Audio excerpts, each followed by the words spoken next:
The children in the fog. Daniel Carter had always considered himself a practical man. He wasn't easily rattled. He didn't believe in ghosts, monsters, or any of those childhood horrors that kept people up at night. That's why, when he left his friend Kyle's house late one evening, he didn't think twice about taking the back roads home. The highway was closed due to an accident, and the alternative route meant cutting through the old countryside roads, a longer but peaceful drive. The sky was a murky shade of gray, heavy with an oncoming storm, and as he drove deeper into the rural outskirts, a dense fog began to creep in. It swirled around his car, thickening with each passing mile. Daniel turned on his high beams, but the light barely cut through the mist. He checked his GPS. No signal. His phone too had lost service. Figures, he muttered, gripping the steering wheel a little tighter. The road twisted through vast stretches of empty farmland, flanked by skeletal trees that seemed to stretch toward him. The silence was oppressive, the usual hum of nighttime insects swallowed by the suffocating fog. Then he saw them. A group of small figures standing by the roadside. Children. 5 or 6 of them. They were barely visible through the mist, unmoving. Watching. Daniel slowed the car, his pulse quickening. What the hell were kids doing out here in the middle of nowhere? He leaned forward, trying to get a better look. His headlights caught their faces. Pale. Too pale. Their eyes, dark, sunken, lifeless. Their clothing was old-fashioned, like something from decades ago. Dresses, suspenders, knee-high socks. A chill crawled up Daniel's spine. He blinked, rubbed his eyes, and when he looked again, they were gone. A cold sweat formed on his forehead. He shook his head, exhaling sharply. The fog is playing tricks on me.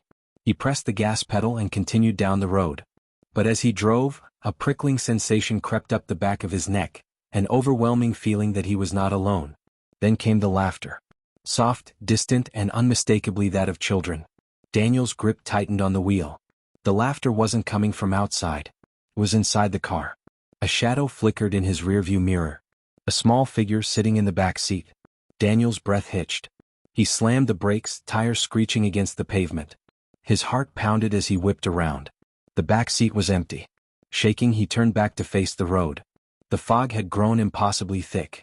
He forced himself to breathe, his mind racing. I need to get home. He floored the gas pedal, the car lurching forward. A mile down the road, movement in the fog caught his eye. The children were there again, standing at the edge of the trees, their heads tilted unnaturally to the side. His pulse thundered in his ears. He drove faster. But the further he went, the more of them he saw. Lining the road. Standing in the fields. Their eyes locked onto him. A sudden, deafening bang struck the roof of his car. Daniel yelled, swerving violently. His tires skidded, and he barely managed to control the vehicle before coming to a jerking stop. He sat frozen, chest heaving. Then came the scratching. Soft at first, then more frantic. Small hands scraping against the windows. A chorus of whispers filled the car, voices overlapping, pleading. Let us in. Daniel's fingers fumbled for the door locks, ensuring they were engaged. The scratching grew more urgent. Let us in. He squeezed his eyes shut, gripping the wheel until his knuckles turned white. This isn't real. This isn't real. Then silence. When he finally opened his eyes, the fog had begun to clear. The road stretched before him empty. No children. No whispers. No scratching. Daniel let out a shaky breath and drove. He didn't stop until he reached his house. He parked in his driveway and sat there for a long moment, trying to steady himself. Finally, he forced himself to step out of the car. That's when he saw them. Handprints. Dozens of them. Small, smeared, covering every window. His stomach twisted. He staggered backward, his pulse hammering. And then, laughter. Soft, echoing from the trees lining his yard. Daniel turned sharply, scanning the darkness. His porch light flickered. The laughter grew louder, surrounding him. Then the front door creaked open on its own. Inside his house was pitch black. His breath came in ragged gasps. He stepped forward hesitantly, reaching for the light switch. A small, cold hand grabbed his wrist. Daniel screamed. The door slammed shut behind him. The next morning, his car sat untouched in the driveway. His house was silent.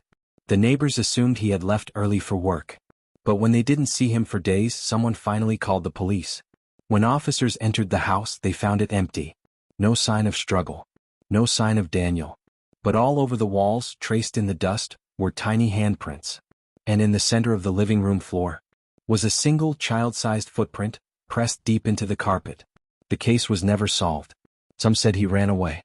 Others whispered of the old stories, the ones about the children who had once lived near that road long ago. Children who had died in a tragic fire. Children who still wandered the fog looking for someone to join them.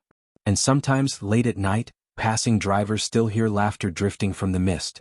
And if they stop to look, they might just see small, pale figures waiting by the roadside. Waiting for the next lost soul to take home. Thanks for watching. Please like and subscribe.